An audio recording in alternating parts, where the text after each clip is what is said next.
Now on CoastTV News. Longtime Congressman and former Delaware Governor Mike Castle has died. The legacy Castle leaves behind in his over 4-decade career. Wage fight in OC. We shouldn't have folks who are making $3.63 an hour. Maryland lawmakers ditch the suits and serve up food in Ocean City, but some say their ideas will hurt more. Milford Dollar General. I don't think it'll look good. Why a new store is splitting opinions. This is CoastTV News at 6.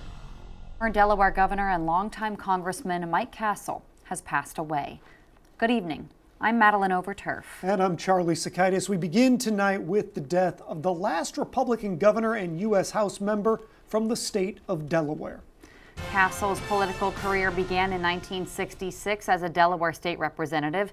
Castle later served as state senator, lieutenant governor, 2-term governor, and 9 terms as a U.S. congressman. Castle was a moderate Republican. Welfare reform was one of his biggest accomplishments, as well as help for diabetics. To this day, he's the last Republican to serve as governor or in Delaware's congressional delegation. Castle was 86 years old. The beginning of the political end for Mike Castle came when he announced a run for the U.S. Senate seat in Delaware. Coast TV News reporter and anchor Christina DeRobertis is in the newsroom. Christina, Castle's career was ended by a woman who made national news when she claimed she was not a witch.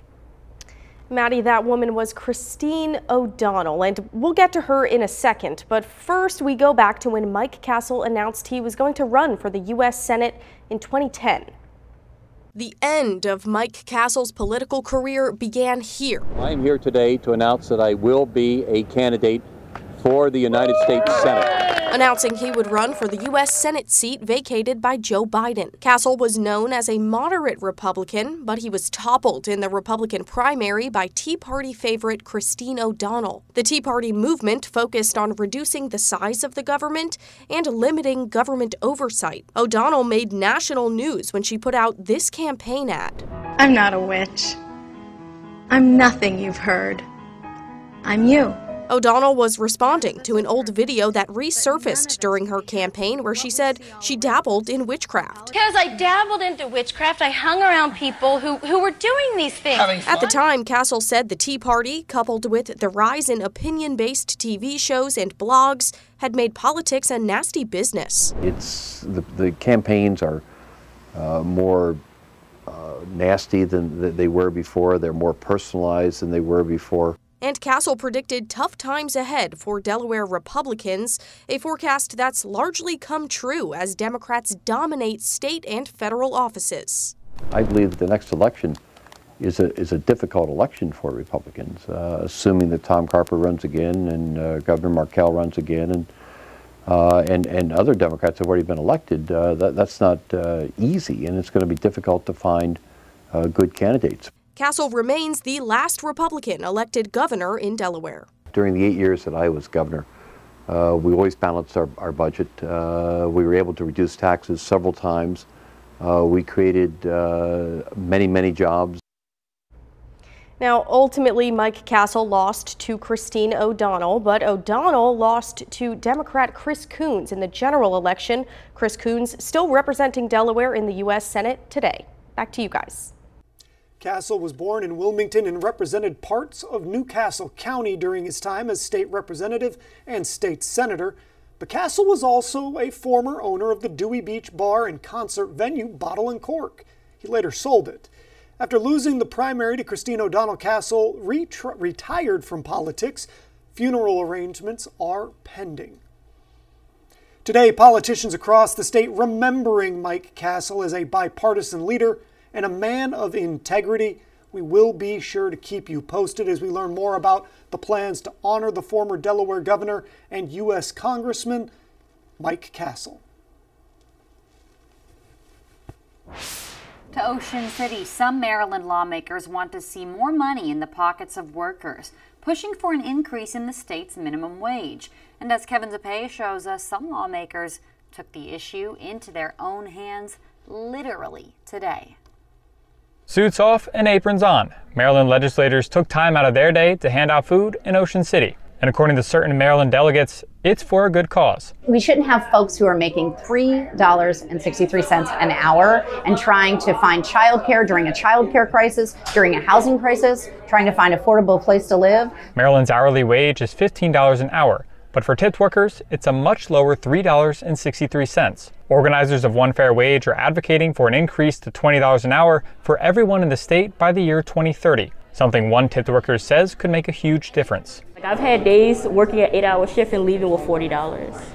But $20 an hour gets a lot of pushback too. Maryland Delegate Wayne Hartman doesn't like it. He says a higher minimum wage will make it harder for young people to enter the workforce. My daughter was 14 years old. She started working at Candy Kitchen in Ocean City. You know, if they had to pay a 14-year-old $20 an hour, I think they would think twice before hiring, those youth. According to the One Fair Wage bill, the proposed legislation includes tax credits to help small businesses transition to the higher wages. But Hartman and others argue some businesses still won't be able to handle the costs, and the increase will be passed down to the consumer. There's still a long way to go before any final decisions are made. The bill has to get through the legislature, and ultimately, it'll be up to the people who vote to determine the minimum amount a Marylander should have. I'm Kevin Zapay, CoastTV News. If the legislation does pass, voters will get their say in November of 2026. In comparison to surrounding states, let's break it all down for you. Delaware's current minimum wage is $15 an hour. In Virginia, it's $12.71.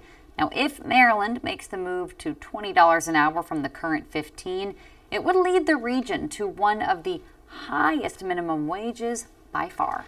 And this brings us to our Coast TV poll. We want to know, how high should Maryland's minimum wage go? Let's take a look at the updated results from last news hour. 55% say they want it to stay at the current rate. 30% say $18, 13% say $20, and 2% say over $20 an hour. And if you haven't voted yet, you can still do that at coasttv.com or use our mobile app. You can also leave us a comment, and we'll show you updated results on Coast TV News at 11. Dollar General is looking to add a new store on 2 acres of land off South Rehoboth Boulevard in Milford. But today the parking plan was up for debate, and the Board of Adjustment denied the developer's request to reduce the number of required parking spots. At the city's Board of Adjustment meeting today, officials denied the developer's request to reduce that number from 54 to 48. 54 is what is required by city code. One neighbor we spoke with says he hopes the denial makes Dollar General find a different space altogether.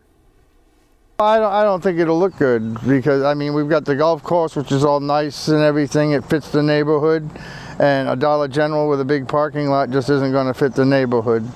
It's not going to look proper. And the developer did say that building up to code with 54 parking spaces, that is possible, but that would mean more impact to neighboring properties and the removal of trees. Let's go ahead and take a live look outside into Milford. You can see quite a different scene up there right now. Let's turn it over to our first alert meteorologist, Chris Mastrobuono, with a look at our weather. Chris, I can hear some storms coming through. Yeah, we're starting to see those storms begin to develop throughout much of the peninsula, especially across Sussex County. We were tracking that last storm on the 5 o'clock newscast. You can see the heaviest rain beginning to push over the border, the Delaware-Maryland border into Worcester County, and that rain has some moderate rainfall now into Ocean City, Fenwick Island, as this storm continues to push off to the southeast, and also the outflow from that storm producing some rumbles of thunder and some storms right along 113. You can hear that thunder through Georgetown, right up through Ellendale and Milford. So what you could expect with these storms over the next few hours is some locally heavy rainfall, some isolated flash flooding, and maybe a brief gusty wind. Not expecting anything severe, but this front is going to continue to slide to the southeast. We've rain cooled. We're down to 74 after a high of 90 in Georgetown. So these storms have helped cool us down a bit. We'll be with the storms at least through about 8 o'clock, and then we'll dry out, but another muggy night ahead as we fall into the lower 70s. We'll talk about some drier, pleasant times ahead, and we'll take a look at what Tropical Storm Erin is up to in a little bit. All right, thank you, Chris. A new government watchdog will be on duty in Delaware. Governor Matt Meyer signed Senate Bill 4, creating an independent office of the Inspector General. The agency will investigate and prevent fraud, waste, corruption, and other abuse of government resources. The future Inspector General will need to be confirmed by the Senate, and will serve 1 5-year term in Delaware. And we're just getting started this evening. 13 firefighters deployed where Delawareans are helping. Well, we're dealing with some soaking thunderstorms across Delmarva now, but we are looking at a drier, pleasant weekend ahead, and we are keeping a close eye on Erin and what that may mean for Delmarva later next week. My full 7-day forecast is up in minutes. But first, Milton Mentor Mission. In this week's Coastal Connections, we show how a Milton teacher is helping bridge language barriers in the classroom and inside their homes. You're not going to want to miss this story. We have it for you in just 60 seconds.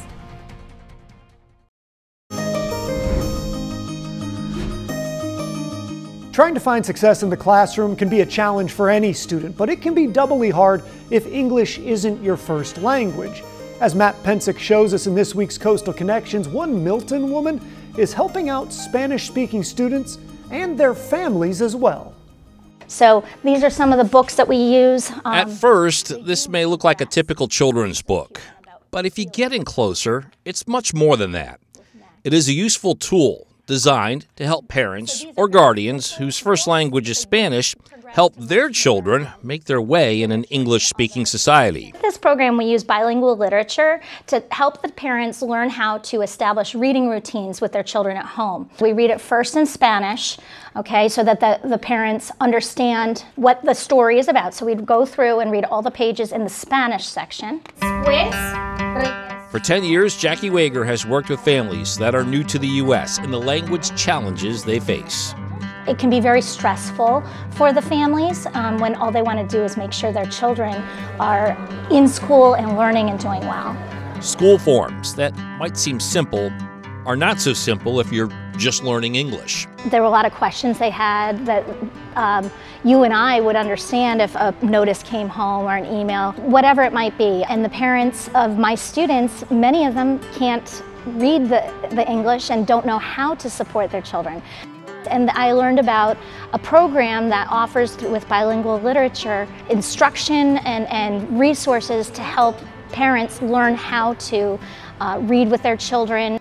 The adult programs are usually in the evenings. During the day, Wager is focused on elementary school students. We have to work very closely with the classroom teachers to make sure supports are in place for those kids to get the support that they need throughout their school day. It was at an early age the students, and by extension their families, first started working with Wager. It's a relationship that continues beyond the elementary school years. Many of my former students have graduated, are in studying beyond high school. I run into families at the grocery store, at Chick-fil-A, at the beach. I'm very, very fortunate and excited to see them throughout the community. And recently, one of those former students reached out to her. One day this spring, I got a text message from a former student, and she had a selfie with her associate's degree from Del Tech, and she says, "Mrs. Wager, I did it." And I'm getting goosebumps thinking about it. Degree secured. Isn't that an awesome picture? I'm so proud. I feel so blessed to have this kind of connection with my students and their families in our area. Y después aquí al Georgetown para estudiar el inglés. Working with 2 languages, the impact that she is making, that is hard to put a number to. I love what I do, Matt. I wouldn't change it. I wouldn't change it. There have been tough times and tears shed, but I think that working with people who are so driven to succeed and develop their language skills is inspiring. For Coastal Connections, I'm Matt Pensick. Tracking thunderstorms pushing across the peninsula, like being live into Lewis. Folks beginning to pack up and head off the beach as you see those ominous clouds. 84 in Lewis. Expect those showers and storms at least about 9 o'clock. And then we should see the thunderstorms begin to shut off, but some heavy rain right now. Georgetown, Redden, right up 113 into Ellendale, and we've been tracking that other thunderstorm that is beginning to weaken and push to the south into Worcester County. Pittsville seeing some really heavy rain right now, extending all the way into Ocean City, and we're going to continue to see some showers, at least for the next few hours, as drier air filters in behind this cold front that's pushing through the area. High pressure is going to be pushing in tomorrow. giving us more of an easterly wind as we push into the weekend, at least the start of the weekend. Well, we have cooled considerably. We had a high of 90 in Georgetown today. We're down to 75. We're at 76 in Long Neck. So Futurecast shows the showers and thunderstorms at least about 9 o'clock, and then it's going to be yet another muggy night with some areas of fog developing through early Friday. We're at 71 to 75 overnight with those storms early. Tomorrow, a bit cooler with an east wind. We're at 81 in Rehoboth, 83 to Lewis. But again, we could see an isolated shower. Very low risk tomorrow for a shower threat. Most of us stay dry and sunny with that east wind, and we're looking really nice to start the weekend. We have a little something for everyone this weekend. We have cooler temperatures Saturday, 83, and then we're right back up to 90 Sunday. That's actually going to be the hottest day over the next 5 to 10. Here's the latest on Erin, just shy of a hurricane, and this is going to become a hurricane by Friday morning and continue to push to the west here, and just to the north of Puerto Rico and the Leeward Islands. You can see some hurricane watches up there, and then it's going to slowly make that turn to the north. Still questions on how far west this storm is going to go, but there you see by Tuesday, it is a Category 3 hurricane, so we're going to be dealing with likely some dangerous rip currents and swells as we push into the middle to the end of next week. So keep a close eye to the forecast if you have any plans to head to the beach next week. We cooled considerably behind the front Sunday to Monday, 82 degrees, looking like a pretty nice stretch of weather next week, all depending upon the track of Erin. We'll likely be dealing with some dangerous rip currents by Wednesday and Thursday of next week. Delmarva Sports Network from the Wawa Studios. Good evening, everyone. Happy Thursday. I won't waste your time. Let's get right into all your Thursday night sports action. The Phillies and Nationals begin a 4-game series on Thursday. Two teams that have been bitten by the losing bug a bit lately. It's Jesus Luzardo on the mound for the Phils and Brad Lord in a bullpen game for the Nats. Luzardo's been a bit of a steady hand lately for Philly as they've won the last 3 games that Luzardo has started. First pitch is set for 6:45. Then it was another tough loss for the Shorebirds on Wednesday night. They raced out to a 3-0 lead through 4.5 innings. But it was a 3-1 game entering the bottom of the 8th when suddenly the Hillcats poured it on in that frame, scoring 7 runs. The Birds would ultimately lose 8-3, extending their losing streak to 5 games. It was another good night in the batter's box for a couple of the new Shorebirds, though, as Vahiva Aloy knocked in an RBI double and Braden Smith pinch hit mid-game and went 3 for 3. Game 3 of the 6-game series continues tonight. That'll do it for sports. Have a great night, everyone. 13 wildland firefighters from Delaware have been deployed to Arizona. The Delaware Forest Service says the crew will fight the 17,000-acre Billy fire that's only 13% contained.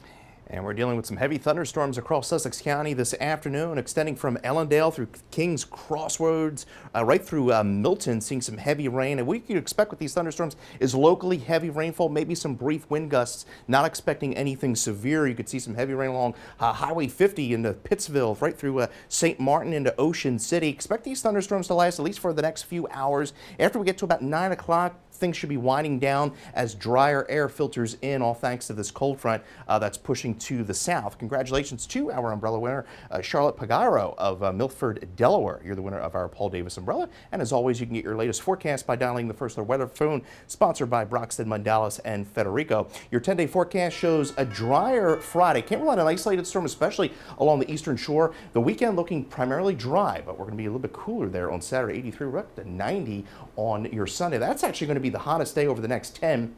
Cold front is going to drop us into the lower 80s through most of next week, but keeping a close eye on Erin for the potential of some dangerous rip currents next week.